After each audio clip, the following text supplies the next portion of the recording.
మనలో ఎన్ని లోపాలు వెళ్తాయి అసలు. మనం క్రైస్తవం మన పేరు పెట్టుకుంటున్నాం, భక్తి చేస్తున్నాం, ప్రార్థన చేస్తున్నాం, గుడికి వెళ్తున్నాం. మరి మనలో ఒకవేళ లోపాలు ఉంటే ఏమైతుంది? ఇక్కడ లోపముగా ఉన్నది లెక్కకు రాదు. లోపము మనలో ఉంటే మనం లెక్కకు దేవుని దృష్టిలోనికి రాము అని నాకు అర్థమైంది. ఇప్పుడు మనం ఫర్ ఎగ్జాంపుల్ చూస్తే కూరగాయలు మార్కెట్కి వెళ్తాం. కూరగాయలు మనం కొనాలనుకున్నప్పుడు ఎట్లాంటివి అయితే ఏదైనా కొంచెం డ్యామేజ్ ఉంటే తీసుకుంటామా? వాడిపోయినప్పుడు మనం నచ్చదు కదా. అంటే కూరగాయలు సెలెక్ట్ చేసే కారణమే వంకరగా ఉన్నా కొంచెం ఏమన్నా తేడా ఉంటేనే మనం ఇష్టపడం కదా. అంటే వాటిలో ఏమన్నా లోపాలు కదా. టమాటకాయ ఒకవేళ లోపం ఉందనుకో తీసుకుంటామా? ఏదైతే పర్వాలేదు కదా తీసుకోం కదా. అంటే మనకు అంటే జనరల్గా ఒక కూరగాయలు కొనే కానీ అంత దృష్టి పెడితే మరి మనలో ఎన్ని లోపాలు ఉంటాయో కదా. దేవుని దృష్టిలో చూస్తే మనం ప్రార్థన చేస్తున్నాం, గుడికి వెళ్తున్నాం, బాగున్నాం అని అనుకుంటాం, కానీ మనలో ఎన్ని లోపాలు ఉంటాయని ఈ లోపాల గురించి నాకు దేవుడు నా దృష్టిలో పెట్టాడు. పెట్టినప్పుడు ఒక మాట మనం చూద్దాము. మొదటి తెస్సా 3వ అధ్యాయము.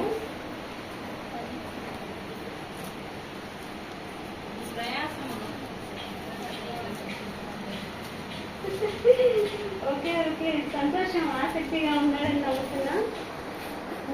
మొదటి తెస్సలోనికైలకు రాసిన మొదటి పత్రిక 3వ అధ్యాయము 9వ వచనము మనం చదువుతున్నాము.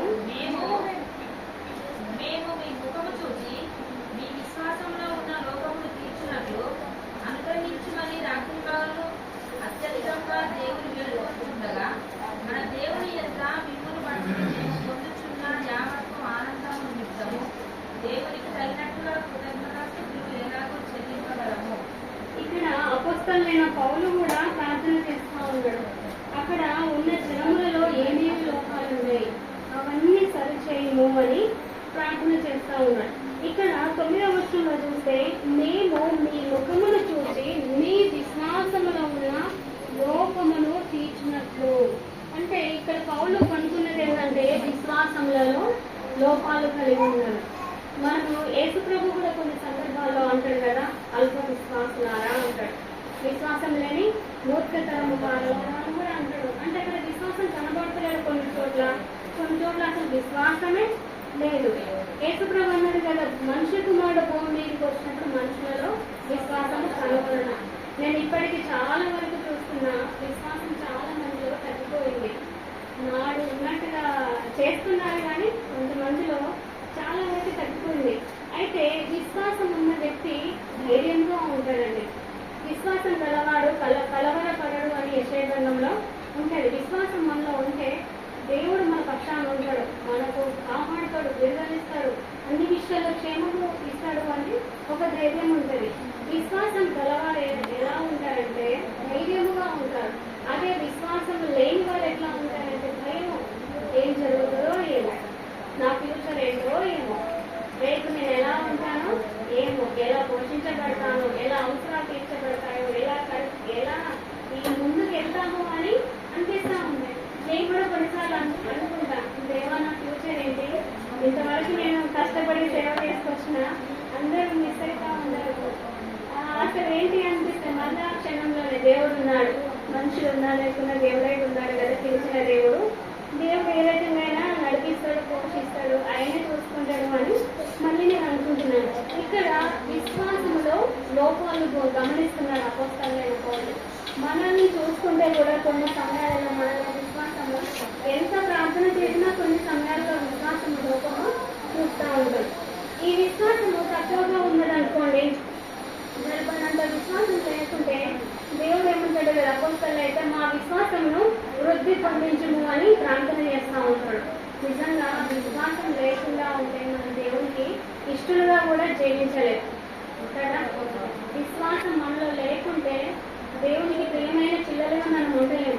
కనుక మన విశ్వాసాన్ని వృద్ధిపరచుకోవాలి, మన విశ్వాసంలో ఉన్న లోపాలను సరి చేసుకోవాలి. ఒకవేళ ఈ విశ్వాసాన్ని మనం ఎలా అభివృద్ధి చేసుకోవాలి అంటే రోమీయులకు రాసిన పత్రిక 10వ అధ్యాయము 17వ వచనంలో ఏమంటదంటే వినుట వలన విశ్వాసము కలుగును, క్రీస్తును గురించిన మాటను బట్టి విశ్వాసం పెరుగును అని ఇంకా చదవండి. కాగా వినుట వలన విశ్వాసం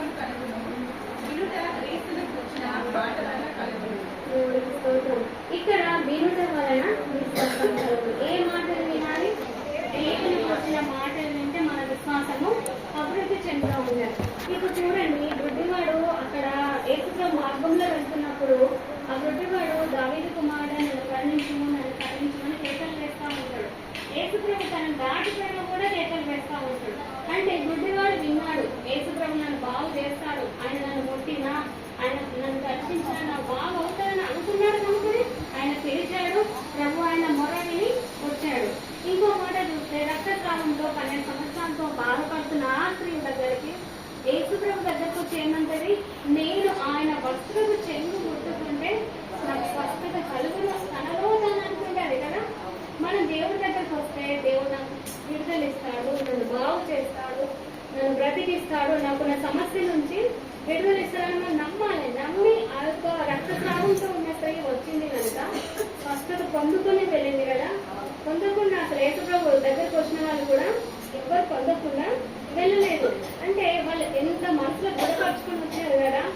మనం ఆ విధంగా ఉండాలి, కాన్ఫిడెంట్ గా ఉండాలి, విశ్వాసము గలవారిగా ఉండాలి. ఇక్కడ సంఘంలో పౌలు అనుకున్నది ఏంటంటే విశ్వాసంలో లోపం. ఇది మొదటి మాట, విశ్వాసంలో లోపము. నేను మధ్యలో అడుగుతాను, అందరూ నోటెడ్ చేసుకోండి,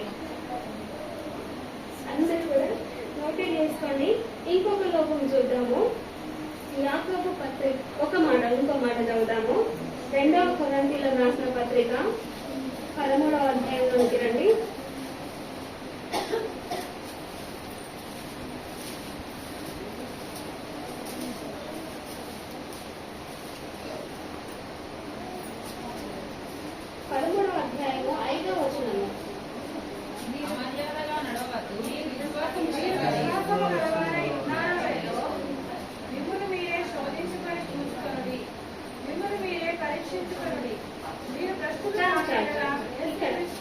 ఓకే, ఇక్కడ మనము చూస్తున్నాము, మీరు విశ్వాసము గలవారై ఉన్నారో లేదో మీరే చూసుకోవాలి.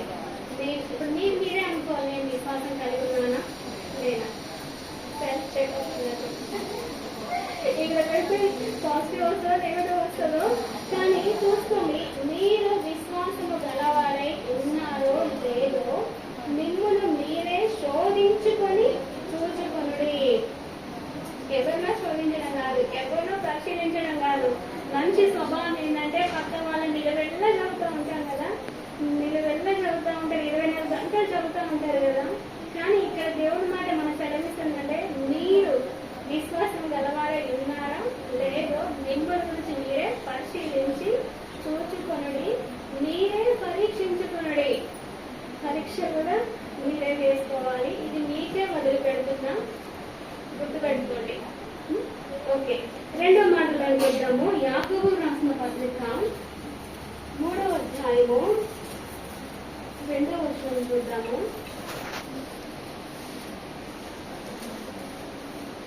అనేక విషయాలలో మనందరము తప్పిపోతున్నాము. ఎవరైనాను మాట యందు తప్పని ఎడలా ప్రతివాడు లోకము లేని వాడై తన సర్వ శరీరమును స్వాధీనం అందించుకున్న శక్తి గలవాడను. దేవునికి స్తోత్రములు. ఇక్కడ 2వ మాట మనకి ఏమనిపిస్తుందంటే అనేక విషయములలో మనమందరము కూడా తప్పిపోతున్నాము. ఎవడైనాను మాట యందు తప్పని ఎడలా అట్టివాడు లోపము లేని వాడై కదా. అంటే ఇక్కడ మాటలో లోపము కనిపిస్తా ఉంది కదా. ఇందులో చూస్తే 99% అవునా కాదా? మాటలో నాలుక బొక్క ఆడిపోవడం కదా. ఎన్ని రకాలు మాట్లాడుతూ ఉంటుంది. ఇక్కడ ఒక మాట, గుడి దాడితే ఇంకొక మాట కదా. గుడిలో ఒక మాట, గుడి దాటితే ఇంకొక మాట. అట్లా ఉండకూడదు. గుడి ముందట గుడిలో ఎట్లా మాట్లాడమో బయటకు వెళ్తే కూడా అలానే మాట్లాడాలి. లోపల కూడా బయట ఒకటి అస్సలు ఉండదు. ఆశీర్వచనము దీవెనవచనం 2 పలుకోదు, ఒకటే. ఒకవేళ ఏమన్నా మన నాలుగు బ్యాడ్ వర్డ్స్ మాట్లాడితే తగ్గేసుకోవాలి. మన మాటలో లోపం లేని వారిగా ఉండాలి. మాటతో ఎన్ని రకాలు మాట్లాడుతున్నా ఈ రోజున భూమి మీద ఆత్మహత్యలు చేసుకుంటున్నారంటే వాళ్ళు ఎంత నలిగిపోతే, ఎంత గాయపరచబడితే, ఎంతగా హింసింపబడితే వాళ్ళు ఆత్మహత్యల వైపు వెళ్ళాలి కదా. మన మాట ఒకరిని బాగు చేయాలి, ఒకరిని ప్రోత్సాహం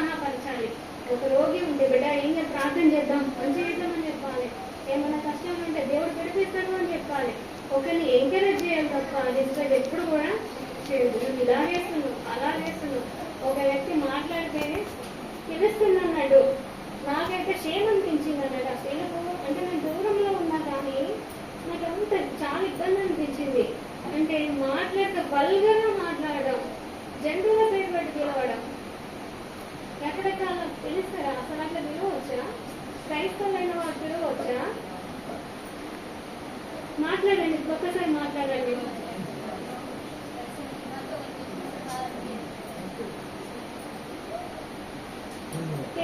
పేర్లు అంటే వాళ్ళకు ఒక పేరు, ప్రతి వారికి ఒక పేరు ఉంటుంది కదా.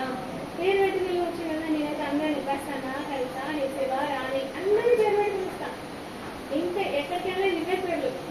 కానీ వాళ్ళు వేరే జంతు పేరు పెట్టి పిలుస్తుంది. నాకు చాలా బాగా అనిపించింది. ఏంటి అక్కడ ఇలా పిలవడము అంటే మాట అట్లా మాట్లాడితే ఎలా ఉంటుంది చెప్పండి? ఇంకా మాటల లోపం ఉన్నారా లేదా? ఇట్లా చూస్తే మన మాటకు ఎంతమందిని బాధపరుస్తున్నాము కదా. సారి మిమ్మల్ని ఏమైనా బాధ పెడితే అంటే అంటూ ఉంటాం, మీరు ఎన్నో మాటలు మాట్లాడుతూ ఉంటాం. ఇట్లా మనము భార్యను కానీ, భర్తని కానీ, వీళ్ళని కానీ కొన్నిసార్లు తొందరపడి అంటూ ఉంటాం కదా. కానీ ఏ విషయంలో కూడా మనము మాటలో తప్పిపోయే వారిగా ఉండదు. ఇక్కడ చూసాం కదా 3:2 మాటలు లోపము.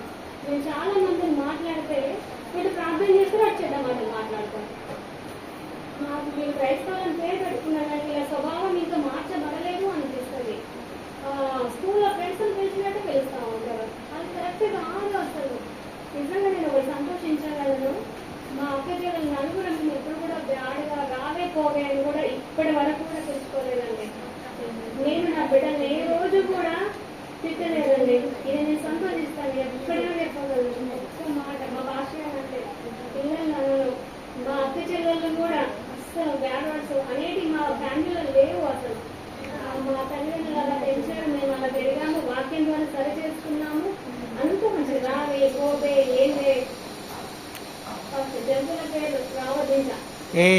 మాటలో లోపం లేని వాడిగా మనము ఉండాలి. మాటలో పరిశుద్ధులకు తగినట్లుగా మనము మాట్లాడాలి. ఇక్కడ నుండి మన మాట విధానాన్ని మనం మార్చుకుందాము. బైబిల్లో ఒక మాట చెప్తా ఉంటాడు కదా, మత్తయి సువార్త 5వ అధ్యాయము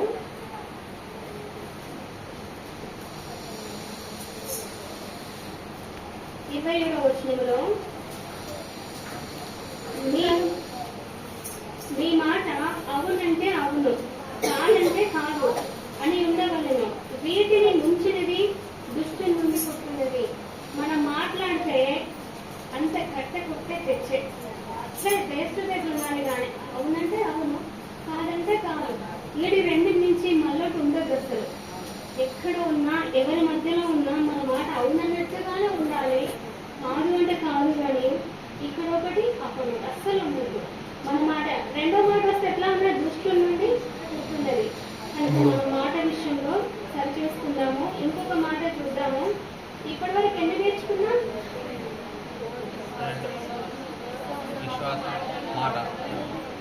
ఓకే, వింటున్నారు. సరే, ఇంకొక లోకం చూద్దాము. వెనుక వాళ్ళకి వినబడట్లేదా? వినబడుతుంది. ఓకే, సరే. తీతుకు రాసిన పత్రిక 2వ అధ్యాయము 2వ వచనం మనం చూసుకుందాం.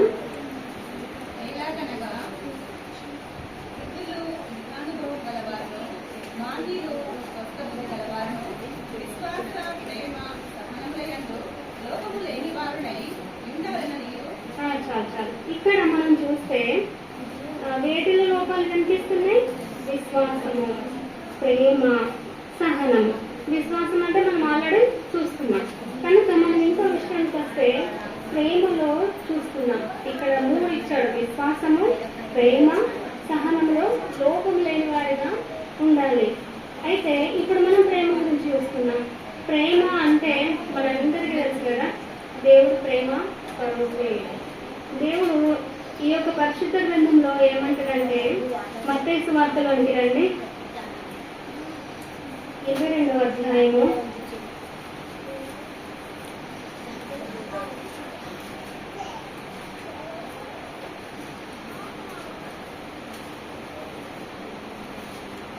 37వ వచనంలో అందుకైన మీ పూర్ణ హృదయముతోను మీ పూర్ణ ఆత్మతోను మీ పూర్ణ మనసుతోను మీ దేవుడైన ప్రభువును ప్రేమించవలనన్నదే. దేవునికి మహిమ. ఇక్కడ దేవుణ్ణి ఎలా ప్రేమించాలి అన్న మాట ఇచ్చాడు. మనం ఇంతకుముందు మూడో లోకం ప్రేమ కడికి వచ్చింది కదా. ప్రేమ అంటే మనము దేవుణ్ణి ప్రేమించడం ఎలా ఉండాలంటే నీ పూర్ణ హృదయముతో, నీ పూర్ణ ఆత్మతో, పూర్ణ మనస్సుతో నీ దేవుడైన ప్రభువును ప్రేమించవలను. మనము ఆ విధంగా ప్రేమించాలి, అంతగా దేవుని ప్రేమించాలి. దేవుడు మనల్ని ఏ విధంగా ప్రేమిస్తున్నాడు? శాశ్వతమైన ప్రేమతో నేను మిమ్మల్ని ప్రేమించుతున్నాను అంటాడు. దేవుడు మనల్ని అంత గొప్ప ప్రేమతో ప్రేమిస్తే మనం ఏ విధంగా ప్రేమించాలంటే పూర్ణ హృదయముతో.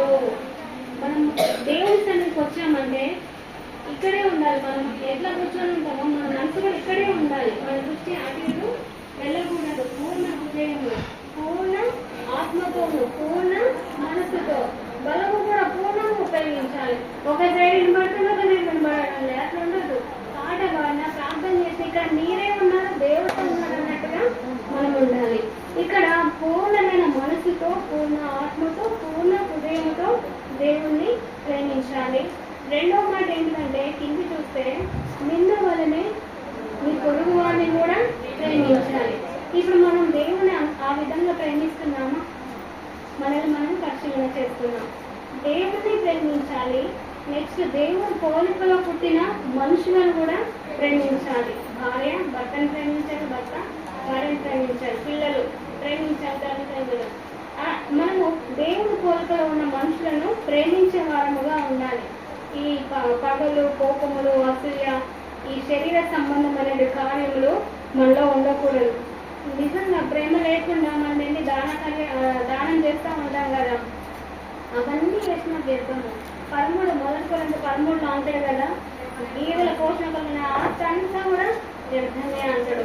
ప్రేమ లేకపోతే నేను మోగలి కంచును గనుకనలాడు కాలంలో ఉంటాడు. ఒకసారి అది చదువుకుంటే వెళ్ళిపోదాం. మనం అందరికి తెలుసు కనుక 1 కొరింథీ 13వ అధ్యాయంలో ఏమని ఉంటుందంటే, మనుషుల భాషలతోనూ దేవదూతల భాషలతోనూ నేను మాట్లాడినను, ప్రేమ లేని వాడనైతే మ్రోగడి కంచును గనగనలాడు గాలున ఇందును. ప్రవచించు కృపావరము కలిగి మర్మములన్నీ జ్ఞానవంతయు ఎరిగి ఉన్నవాడనైనను, కొండలను బెదిరింపగల పరిపూర్ణమైన విశ్వాసము గలవాడనైనను, ప్రేమ లేని వాడనైతే నేను వ్యర్థుడను. ఇక్కడ ఈ కొరింథీ పత్రిక 13వ అధ్యాయం మొత్తం ప్రేమ లేకపోతే నేను వేస్ట్, నేను ఎంత దానం చేసినా, ఎన్ని భాషలు మాట్లాడినా, ఎంత విశ్వాసం కలిగినా, ఎన్ని ప్రవచనాలు చెప్పినా అవి వ్యర్థము అని చెప్తా ఉన్నాడు. కనుక మనం ప్రేమ శాశ్వతమైన ప్రేమ అని కింద చూడండి. విశ్వాసము, నిరీక్షణ, ప్రేమ, ఈ మూడులో నిలుచును, వీటిలో శ్రేష్టమైనది ప్రేమే. ఇక్కడ ప్రేమ కలిగి ఉండాలి. మనము దేవుణ్ణి ప్రేమించాలి. దేవుణ్ణి ప్రేమిస్తే ఎండ కొట్టినా మీరు చర్చకు వస్తారు. ఎంత ఎండ కొట్టినా, ఎన్ని డిగ్రీలు ఎండ కొట్టినా చర్చకు వస్తారు. ఇది నిజంగా దేవుని ప్రేమిస్తే ఎంత వర్షం, విపరీతమైన వర్షం 24 hours కొట్టినా చర్చకు వస్తారు. మీరు దేవుని ఎంత ఎక్కువగా ప్రేమిస్తే దేవుడికి ఏదైనా చేస్తారు. ఎంత దూరమైనా, ఎంత కష్టమైనా కూడా మీరు దేవుని కోసం ఏ పనైనా చేస్తారు. ఇట్లా మీరు ధ్యానం చేసుకోండి. దేవుని ప్రేమ ఉంటే ఏమేమి చేస్తాం, ఎలా ఉంటాం అనేది మీరు ధ్యానం చేసుకోండి. నిజంగా దేవుని ప్రేమిస్తే ఎక్కడికి వెళ్ళమన్నా దేవుడు మిమ్మల్ని పక్క రాష్ట్రం వెళ్ళమన్నా వెళ్ళి సేవ చేస్తారు. మీ పగవారికి వాక్యం చెప్పమన్నా వెళ్ళి చెప్తారు. చంపుతాడు. ఇప్పుడు ప్రవీణ్ ప్రజలు అందరు కదా, వాళ్ళకి వెళ్ళి చెప్పమన్నా మీరు వెళ్ళి చెప్తారు. దేవుని ప్రేమిస్తే కనుక మనం దేవుణ్ణి ప్రేమించాలి. తర్వాత దేవుని పోలికలో ఉన్న మనుషులను కూడా ప్రేమించాలి. మనము విశ్వాసంలో లోపము చూసాము, మాటల లోపము చూసాము, ప్రేమల లోపము చూసాము. మూడైనయా? సరే, ఇంకొక మాట చూసుకున్నాం. ఇదే తీర్పు రాష్ట్ర పత్రికలో చూస్తున్నాం. సహనము కదా, విశ్వాసము, ప్రేమ, సహనంలో కూడా లోపము. సహనం గురించి చెప్పాలంటే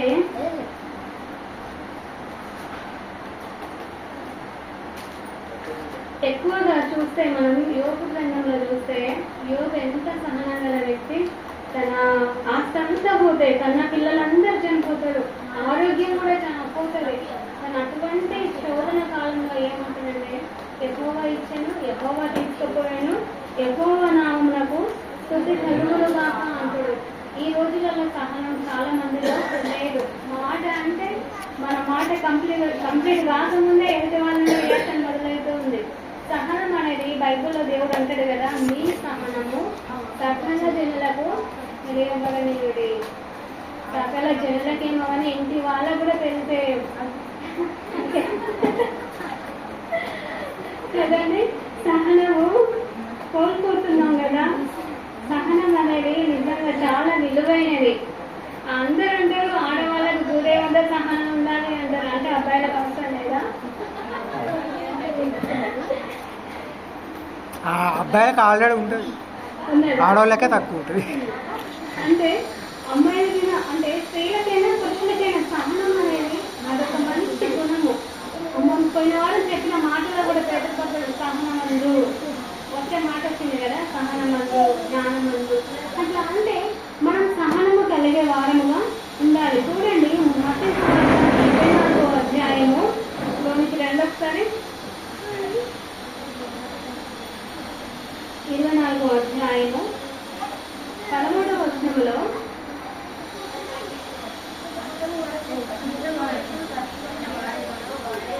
రక్షించబడను. ఇక్కడ సహనం అనేది అంతమ వరకు కదా, దేవుడు వచ్చే వరకైనా మనం ఈ లోకంలో ఉండేంత వరకు కూడా సహనం అవసరం. సహనం ఎంతమంది కనబడాలి? సకల జనులకు. రాసుకోండి హృదయంలో రాసుకుంటున్నారా? సహనము సకల జనులకి కనబడాలి. ఇంకొక మాట కీర్తన గ్రంథం 40వ కీర్తన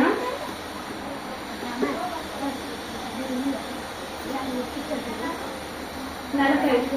యెహోవా కొరకు మొదటి వచనం, యెహోవా కొరకు నేను సహనముతో కనిపెట్టుకొంటిని, ఆయన నాకు చెవియొగ్గి నా మొర ఆలకించెను. ఇక్కడ సహనముతో కనిపెట్టుకుంటున్నాడు. అక్కడ సహనం ఉంటే మనకు ఆవేశం ఎక్కువ, తొందర ఎక్కువ. ఎంత ప్రార్థన చేస్తున్నా ఏమైతుంది, ఏం జరుగుతుంది అని మనం అనుకుంటూ ఉంటాం కదా. కానీ కనిపెట్టడంలో సహనం అనేది అవసరం. పంటేస్తే ఒకటే కాదు వస్తుందా? 4 నెలల టైం ఉంటుంది కదా. ఆ టైంలో మనకు పంటకు వస్తుంది కదా. మనకు కూడా మనం చేసే ప్రతి ప్రార్థనకు తప్పకుండా జవాబులు చూస్తాం. జవాబులు చూస్తాం, ఖచ్చితంగా చూస్తాం.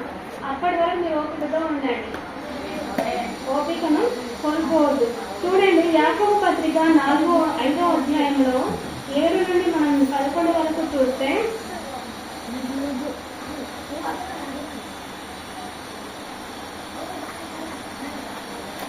సహోదరులారా, ప్రభువు రాకడ వరకు ఓపిక కలిగి ఉండుడి. చూడుడి, వ్యవసాయకుడు తొలగర వర్షమును కడవల వర్షమును సమకూడు వరకు విలువైన భూఫలము నిమిత్తము ఓపికతో కాచుకొనుచు దాని కొరకు కనిపెట్టును కదా. ప్రభువు రాక సమీపించుచున్నది కనుక మీరును ఓపిక కలిగి ఉండుడి, మీ హృదయములను స్థిరపరచుకునుడి. సహోదరులారా, మీరు తీర్పు పొందకుండా నిమిత్తము ఒకరి మీద ఒకడు కలగకుడి. ఇదిగో న్యాయాధిపతి వాకిట నిలిపి ఉన్నాడు. నా సహోదరులారా, ప్రభువు నామములో బోధించిన ప్రవక్తలను సమానుభావనకును ఓపికకును మాదిరిగా పెట్టుకొనుడి. సహించిన వారిని ధన్యులమని దండులనుకుంటున్నాము కదా. మీరు యోగు యొక్క సహనముల గురించి పెంచిరి. ఆయన ఎంతో జాలియు కనికరమును గలవాడని మీరు తెలుసుకొని ఉన్నారు కదా. సహనము అంటే యోగు. శ్రమ గురించి ఆలోచిస్తే యోగు గుర్తు రావాలి. ఇక్కడ ఒక వ్యవసాయకుడు ఎలా పంట కోసం ఎదురు చూస్తాడో మనము కూడా ఓపిక కలిగి ఉండాలి. తొందరపాటు స్వభావం ఉందనుకోండి, ప్రభావాలకు ఓపికనివ్వండి, సహనం ఇవ్వండి, దీర్ఘశాంతం ఇవ్వండి. ఈ విధంగా మనం ప్రార్థన చేసుకోవాలి. మనం ఓపిక చూస్తే మీలో ఏమైనా లోపాలు కనిపిస్తున్నాయా? మీరు ఎవరు కనిపిస్తలేవా?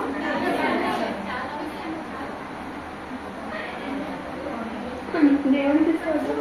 అంటే సహనము ఒక తల్లి బిడ్డన మాట అంటే మరరు ఒక్క మాట. ఇప్పుడు ఈ కాలంలో పిల్లలు ఒక మాట అంటే మళ్ళీ వెంటనే అస్తనే ఉంటాడు.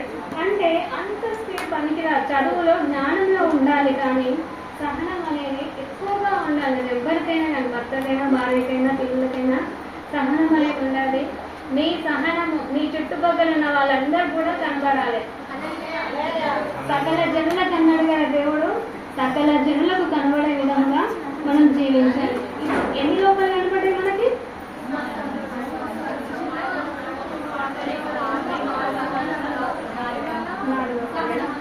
సరే, చివరిగా ఇంకొక లోకం చూద్దాము. ప్రసంగి గ్రంథము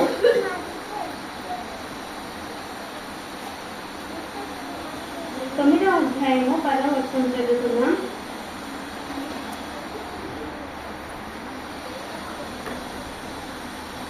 చేయుటకు నీ చేతికి వచ్చిన ఏ పనినైనా నీ శక్తిలోకము లేకుండా చేయము.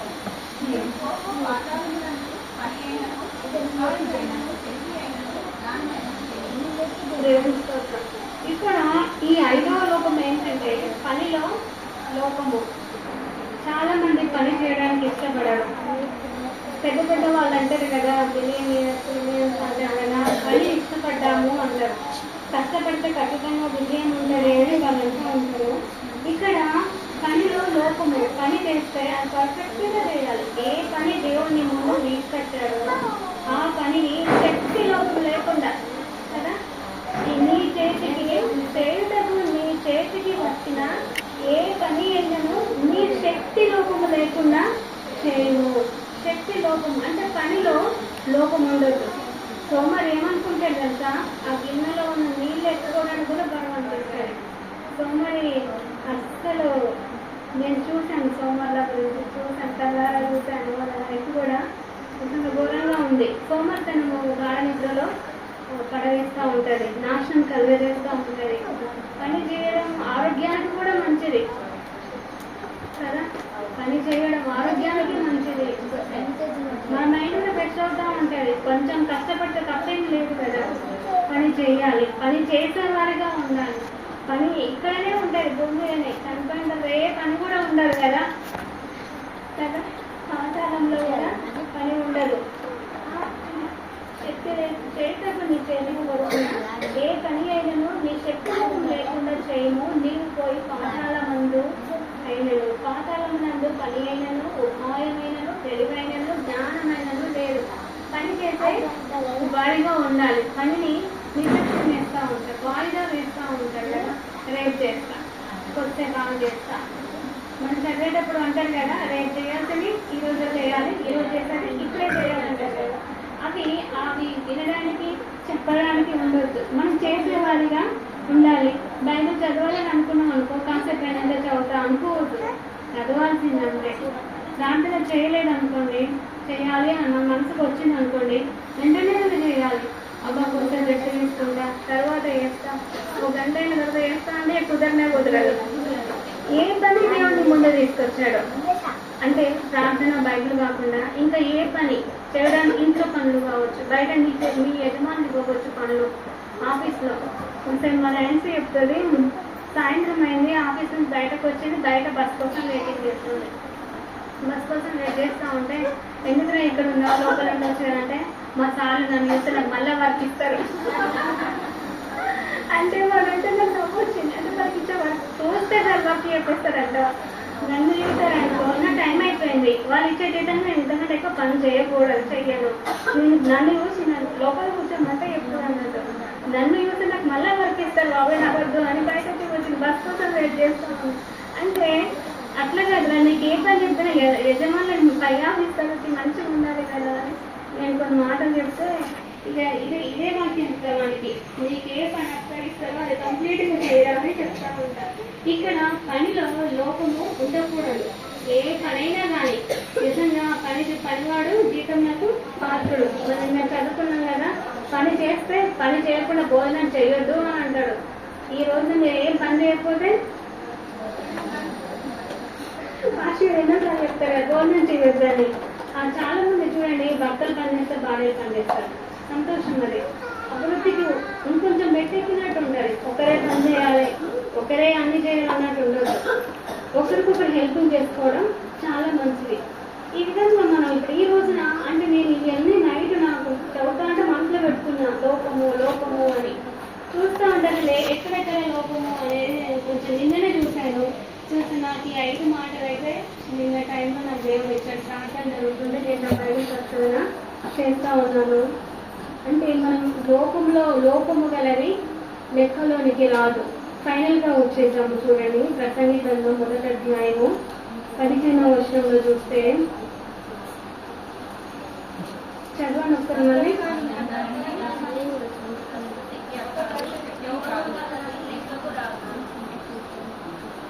వంకరగా ఉన్నదాన్ని చట్టపరచ శక్యము కాదు, లోపము గలది లెక్కకు రాదు. ఒకవేళ మనలో లోపాలు, విశ్వాస లోపము కానీ, మాట లోపము కానీ, ప్రేమల లోపము కానీ, సహనంలో లోపం ఉంటే కానీ, పనిలో లోపం ఉంటే కానీ, దేవుడు కూడా ఆ టమాటాలు మనం పక్కకు పెట్టినట్టు లోపము మనం పక్కకు పెట్టి మనల్ని కూడా పక్కకు పెడితే ఎలా ఉంటుంది కదా. మనం లోపం లేని వారిగా ఉందాం, ప్రభు ఎదుట నిలబడే వారిగా ఉందాం. మాటలో, విశ్వాసంలో కానీ, మాటలో కానీ, తర్వాత ప్రేమలో కానీ, సహనంలో కానీ, పనిలో కూడా మనం ఏ లోపం లేని వారిగా. దావీదుని గురించి అంటాడు కదా దేవుడు, అతను ఏ లోపము లేని వ్యక్తి అంటాడు. అంటే బాహ్య రూపం చూస్తే సౌలుని గురించి కూడా అంటాడు, అతను లోపము లేడు. ఎత్తు, ఆయన పర్సనాలిటీ చూస్తే నిజంగా ఇక్కడ రాజే అంటాడు. చూసిన వాళ్ళని ఇంత సౌందర్యం ఎవ్వరు అసలు లేరు అంటాడు. అక్షరం గురించి కూడా ఎంత చక్కటి సౌందర్యము అంటా ఉంటాడు కదా. వాళ్ళలో తరిచి చూస్తే కూడా లోపాలు, మనుషులలో కొన్ని మిస్టేక్స్ అంటే అవయవ లోపాలు కొన్ని అట్లా ఉంటాయి కదా. అట్లా వాళ్ళని చూస్తే లోపాలు లేవు. అంటే బాహ్య శరీరానికి లోపాలు ఉండలేదు కదా. మరి ప్రభు బిడ్డలమైన మనకు ఈ మాటలో కానీ, విశ్వాసంలో కానీ, ప్రేమలో కానీ, సహనంలో కానీ, పనిలో కూడా లోపం లేని వారిగా ఉందాం. ప్రభువును ప్రేమించిన పూర్ణ హృదయముతో, పూర్ణ మనసుతో, పూర్ణ బలముతో, పూర్ణ ఆత్మతో ప్రభువును ప్రేమిస్తూ ముందుకెళ్దాం.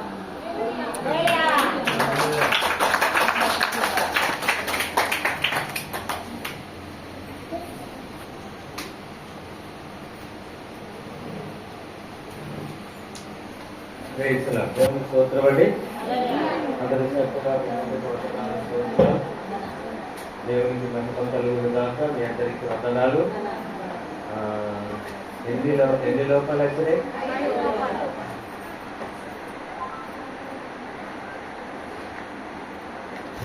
ఈ ఐదింటిని మనం కొనసాగించాలి. అంటే ఈ ఐదింటిని అంటే విశ్వాసంలో ఉన్నటువంటి ఆ లోపము విశ్వాసం గలవారుగా ఉండటానికి సిద్ధపడాలి. అదే రీతిగా ఈ 5 రకాలైతే మీకు అందినాయి కదా, అవన్నీ కూడా మనల్ని మనం సరి చేసుకుందాం. మోకరించి ప్రార్థన చేసుకుందాము. దేవునికి స్తోత్రం. అందరూ ప్రార్థన చేసుకునండి. అందరూ ఒక నిమిషం ప్రార్థన చేసుకోండి. యేసయ్యా నీకు స్తోత్రం.